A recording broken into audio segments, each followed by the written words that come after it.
स्वागत है आपका हमारे चैनल पर। मैं हूं आपके साथ शिप्रा सैनी। महाराष्ट्र में वसूली और मनी लॉन्ड्रिंग केस में फंसे एनसीपी के नेता और उद्धव ठाकरे सरकार में मंत्री रहे अनिल देशमुख अब गिरफ्तार हो चुके हैं और अनिल देशमुख की मुश्किलें जितनी ज्यादा बढ़ रही हैं उतना ही डर संजय राउत का बढ़ता दिखाई दे रहा है। संजय राउत जो कि शिवसेना के नेता हैं और सांसद भी हैं, उनके लगातार बयान सामने आ रहे हैं और अब जो बयान सामने आया है वो साफ तौर पर उनका डर बयां कर रहा है।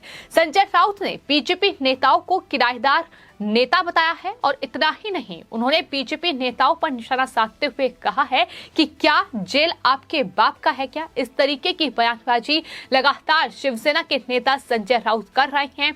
आपको बता दें, ये वही संजय राउत हैं और एनसीपी के नेता नवाब मलिक हैं जो अभी तक समीर वानखेड़े जो कि एनसीपी के जोनल डायरेक्टर हैं, उन्हें दरअसल खुलेआम जेल में डालने की धमकी दे रहे थे। लेकिन अब चूंकि ईडी ने मनी लॉन्ड्रिंग मामले में महाराष्ट्र में बड़ी कार्रवाई की है और अनिल देशमुख को गिरफ्तार कर लिया गया है। अनिल देशमुख की मुश्किलें लगातार बढ़ रही हैं क्योंकि अब 12 नवंबर तक ईडी की कस्टडी में रहेंगे अनिल देशमुख। उनसे पूछताछ की जाएगी और अगर अनिल देशमुख इस पूरे वसूली केस पे ईडी की कस्टडी में सवालों का जवाब देते हैं तो जाहिर तौर पर पूरी उद्धव ठाकरे सरकार पर संकट के बादल मंडरा सकते हैं। संजय राउत से लेकर उद्धव ठाकरे और तमाम बड़े नेता, फिर चाहे वो शरद पवार हो या फिर नवाब मलिक हो, वो ईडी और सीबीआई के शिकंजे में आ सकते हैं और यही वजह है कि इस तरीके का डर लगातार संजय राउत पर छाया हुआ है। संजय राउत का जो बयान सामने आया है उसमें उन्होंने बीजेपी नेताओं पर बड़ा हमला बोला है। संजय राउत ने बीजेपी नेताओं पर निशाना साधते हुए कहा है कि ये लोग बाहर से आए हुए हैं, इन लोगों को किराएदार कहा जाता है, ये लोग हर दिन सुबह उठकर धमकी देते हैं, इनको जेल में डालूंगा, उसको जेल में डालूंगा। और ऐसे में उनकी तरफ से ये सवाल किया गया है कि क्या जेल आपके बाप का है क्या, आप लोगों के बाप ने जेल बनाया है क्या। इस तरीके की बयानबाजी संजय राउत की ओर से की जा रही है। तो डर कितना ज्यादा है ये साफ तौर पर बयानों में दिखाई दे रहा है, क्योंकि महाराष्ट्र में किस तरीके से ये पूरी वसूली अगाड़ी सरकार चल रही है, ये लगातार खुलासे हो रहे हैं। ना सिर्फ अनिल देशमुख जो ईडी के शिकंजे में आ चुके हैं और उसके बाद ये माना जा रहा है कि महाराष्ट्र में उद्धव ठाकरे सरकार में वसूली का आका कौन है, इसका खुलासा जल्द ही हो सकता है। लेकिन इसके अलावा भी कई ऐसे मामले हैं जिसमें ईडी और आयकर विभाग जांच कर रहा है। फिर चाहे वो महाराष्ट्र के उप मुख्यमंत्री अजित पवार पर जिस तरीके से महाराष्ट्र स्टेट कॉर्पोरेटिव बैंक में बड़े घोटाले का आरोप है। इसके अलावा आपको बता दें, शिवसेना के जो विधायक हैं अनिल परब, उन पर भी केंद्रीय जांच एजेंसियों ने शिकंजा कस लिया है, उन पर भी वसूली का बड़ा आरोप है। तो इस पूरे वसूली रैकेट में एक के बाद एक उद्धव ठाकरे सरकार के नेता और मंत्री फंसते जा रहे हैं। अनिल देशमुख की मुश्किलें बढ़ चुकी हैं क्योंकि 12 नवंबर तक अब अनिल देशमुख ईडी की कस्टडी में रहेंगे, लेकिन उसके बाद अब सीबीआई भी अनिल देशमुख की कस्टडी मांग सकती है। चूंकि आपको बता दें, इस पूरे वसूली रैकेट में न सिर्फ ईडी जांच कर रही है बल्कि इसके अलावा केंद्रीय जांच एजेंसी सीबीआई भी इस पूरे मामले में छानबीन कर रही है। सीबीआई ने ही हाल ही में इस पूरे केस में एक बड़ी कार्रवाई की थी। जो अनिल देशमुख का मिडिलमैन है, जो बिचौलिया है, उसे गिरफ्तार किया गया था और उसके बाद ही अनिल देशमुख सामने आए थे जो कई महीनों से फरार चल रहे थे। लेकिन अब ईडी के शिकंजे में है अनिल देशमुख, लेकिन उसके बाद सीबीआई भी अब कस्टडी मांग सकती है, यानी डबल झटका अनिल देशमुख के लिए कह सकते हैं और साथ ही उद्धव ठाकरे सरकार के लिए भी, क्योंकि महाराष्ट्र में इस पूरे वसूली रैकेट का पर्दाफाश एंटीलिया विस्फोटक केस सामने आने के बाद हुआ था, जब मुंबई के पूर्व पुलिस कमिश्नर परमवीर सिंह ने उद्धव ठाकरे को एक चिट्ठी लिखी थी और उसमें ये बड़ा खुलासा किया था कि 100 करोड़ रुपए की वसूली जो है हर महीने वो महाराष्ट्र के गृह मंत्री अनिल देशमुख के जरिए हो रही है। और उसके बाद ही इस जांच की शुरुआत हुई, लेकिन बॉम्बे हाईकोर्ट में ये पूरा मामला पहुंचा, जहां बॉम्बे हाईकोर्ट ने इस पूरे मामले में सीबीआई जांच के आदेश दिए थे।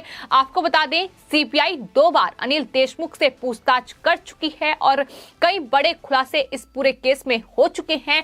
कई करोड़ रुपए की उगाही की बात जो है उसका भी खुलासा हो चुका है और न सिर्फ ये पूरा मामला अनिल देशमुख तक सिमटा हुआ है, बल्कि उनके जो बेटे हैं ऋषिकेश और सलील देशमुख, उन पर भी शिकंजा जो है केंद्रीय जांच एजेंसियों का वो आने वाले वक्त में कसा जाएगा। उन्हें भी समन भेजा गया है, पूछताछ उनसे भी एक बार फिर से होगी। तो लगातार जो मुश्किलें हैं वो अनिल देशमुख और पूरे परिवार की बढ़ रही हैं।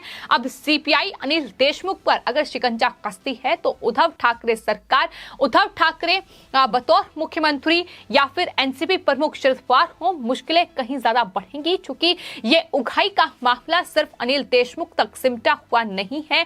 सचिन वाजे जो फिलहाल एनआईए की गिरफ्त में है एंटीलिया विस्फोटक केस में, उनकी तरफ से एनआईए कोर्ट में एक लेटर जारी किया गया था जिसमें उन्होंने ये खुलासा किया था कि अनिल देशमुख जिस तरीके से वसूली करते हैं उसका कुछ पैसा शरद पवार तक भी पहुंचता है।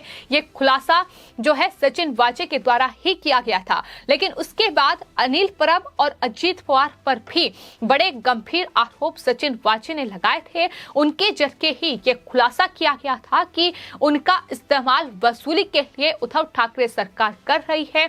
अनिल देशमुख, अनिल परब और अजीत पवार जैसे नेता कर रहे हैं। उन्हें ये हर महीने टारगेट दिया जा रहा है कि किस तरीके से कारोबारियों से और तमाम अलग अलग विभागों में ये वसूली करनी है।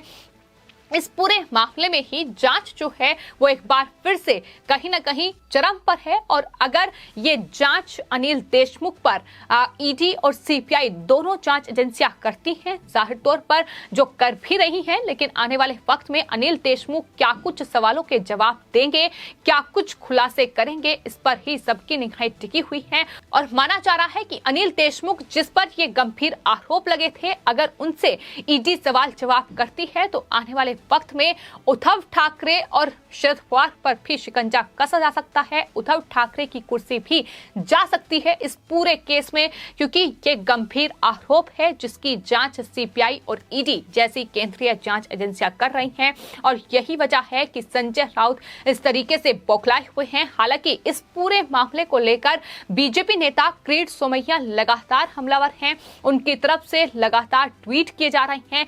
ये वो नेता हैं जो लगातार उद्धव ठाकरे सरकार में शामिल नेताओं और मंत्रियों के इस वसूली रैकेट का पर्दाफाश करते रहे हैं और अब जब अनिल देशमुख गिरफ्तार हो चुके हैं उसके बाद उनकी तरफ से यह साफ तौर पर कहा गया है कि अब दूसरे नेताओं की बारी है। दूसरे नेताओं के बेटे, दामाद और उनके जो साझेदार हैं वो अब शिकंजे में आएंगे और आखिर ये वसूली फंड कहां तक पहुंचता है इसका बड़ा खुलासा अब होगा। तो किरीट सोमैया की ओर से लगातार ये कहा जा रहा है कि अभी सिर्फ एक मछली शिकंजे में आई है, यानी अनिल देशमुख, लेकिन उसके बाद भी महाराष्ट्र में नेताओं की लंबी छोड़ी फहरिस्त है उद्धव ठाकरे सरकार में जो इस पूरे वसूली रैकेट में शामिल हैं, जिनके जरिए लगातार भ्रष्टाचार हो रहा है, जिनका परिवार इस पूरे वसूली रैकेट में फंसा हुआ है। फिर चाहे वो अनिल परब हो या फिर अजीत पवार हो, महाराष्ट्र के उप मुख्यमंत्री, उन पर अब शिकंजा कसा जाएगा। अगला नंबर उनका ही होगा। जेल में कई नेता उद्धव ठाकरे सरकार के जाएंगे, ये लगातार बीजेपी नेताओं की ओर से कहा जा रहा है और यही वजह है कि संजय राउत की ओर से इस तरीके का बयान सामने आया है जहां वो ये कह रहे हैं कि जेल तुम्हारे बाप की है क्या, जेल तुम्हारे बाप ने बनवाई थी क्या। इस तरीके के बयान जो है वो संजय राउत के सामने आ रहे हैं। तो ये जाहिर तौर पर सवाल संजय राउत से भी पूछा जाना चाहिए कि जब नवाब मलिक की ओर से एनसीबी के जोनल डायरेक्टर समीर वानखेड़े को खुलेआम धमकी दी गई थी, उन्हें नौकरी से निकालने की, उन्हें जेल में भेजने की धमकी उन्होंने दी थी, तब क्या संजय राउत ने नवाब मलिक से भी यही सवाल किया था क्या?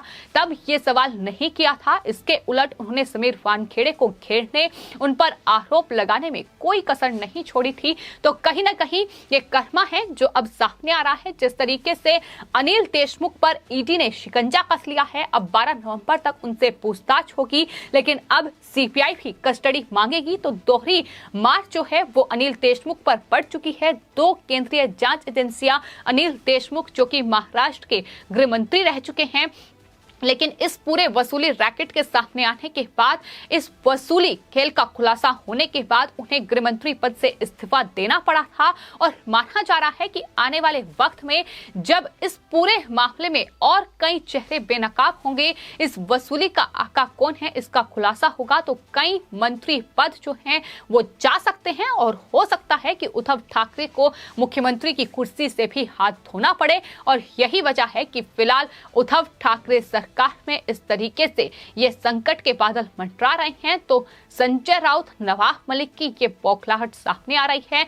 जहां नवाब मलिक को ये टारगेट उद्धव ठाकरे सरकार में मिला हुआ है कि वो एक तरफ एनसीबी के जोनल डायरेक्टर को घेरे, तो दूसरी तरफ संजय राउत अब बीजेपी के नेताओं पर इस तरीके से उन्हें किराएदार बता रहे हैं, उन्हें बाहरी करार दे रहे हैं। लेकिन महाराष्ट्र में जो सियासत है वो कहीं ना कहीं अब चरम पर है। फिलहाल अनिल देशमुख गिरफ्तार हो चुके हैं और बीजेपी नेताओं का यही कहना है कि ये सिर्फ पहली गिरफ्तारी है, लेकिन इसके बाद कई चेहरे होंगे जो जेल में बंद होंगे। फिलहाल आपकी इस पूरे मामले पर क्या राय है, हमें कमेंट बॉक्स में जरूर लिखें और चैनल को सब्सक्राइब करें। धन्यवाद।